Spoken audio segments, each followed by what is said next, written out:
Thank you very much, Gisela. And I want to begin this morning by paying tribute to David Cameron, who has spoken earlier from Downing Street. And I know I speak for Michael in saying how sad I am that he has decided to step down, but obviously I respect that decision. I've known David Cameron for a very long time, and I believe he's been one of the most extraordinary politicians of our age. A brave and principled man who's given superb leadership of his party and his country for many years, reforming our public services, delivering one nation conservative government, making this country the most dynamic economy in Europe, and with his own brand of compassionate conservatism that rightly earned his party the first majority government for decades. It was his bravery that gave this country the first referendum on the European Union for 43 years, the first time that many of us have had the chance to vote explicitly on this question.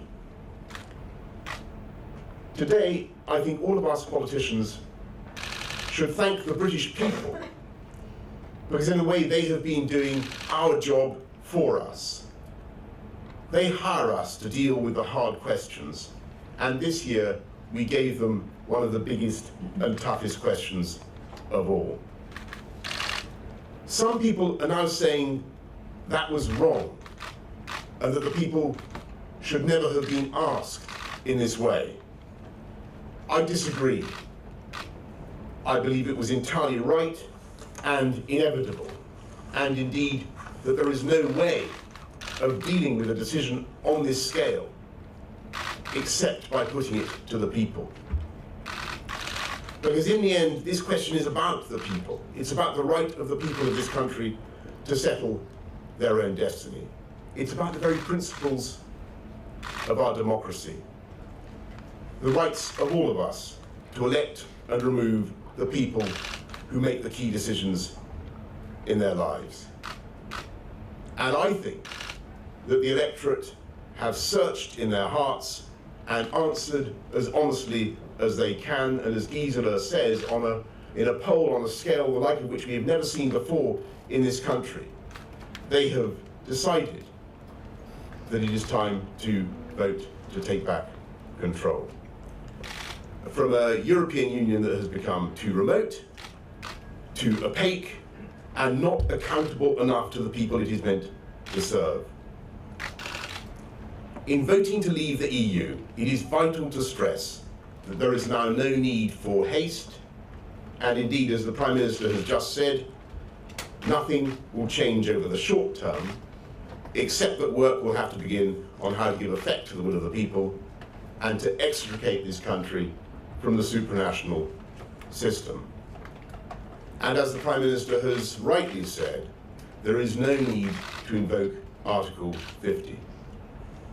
And to those who may be anxious, whether at home or abroad, this does not mean that the United Kingdom will be in any way less united, nor indeed does it mean that it will be any less European.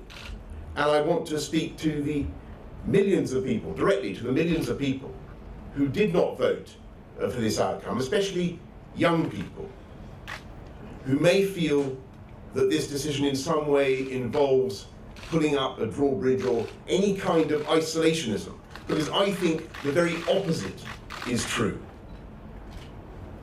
We cannot turn our backs on Europe. We are part of Europe. Our children and our grandchildren will continue to have a wonderful future as Europeans, travelling to the continent, understanding the languages and cultures that make up our common European civilization, continuing to interact with the peoples of other countries in a way that is open and friendly and outward-looking.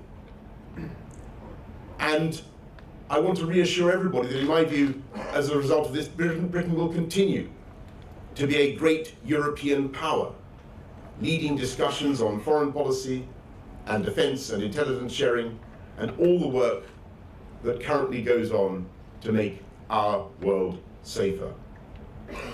But there is simply no need in the 21st century to be part of a federal system of government based in Brussels that is imitated nowhere else on earth. It was a noble idea for its time. It is no longer right for this country. And it is the essence of our case that young people in this country can look forward to a more secure and more prosperous future if we take back the democratic control that is the foundation of our economic prosperity. I believe we now have a glorious opportunity. We can pass our laws and set our taxes entirely according to the needs of the UK economy. We can control our own borders in a way that is not discriminatory, but fair and balanced, and take the wind out of the sails of the extremists and those who would play politics with immigration. Above all, we can find our voice in the world again, a voice that is commensurate with the fifth biggest economy on earth. Powerful, liberal, humane, an extraordinary force for good in the world.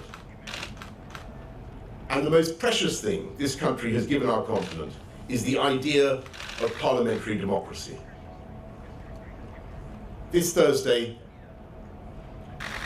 yesterday, I believe the British people have spoken up for democracy in Britain and across Europe. And I think we can be very proud of the result. Thank you finally to everybody at Vote Leave for the extraordinary and positive campaign you have run. Thank you. Engine ignition. Lift off.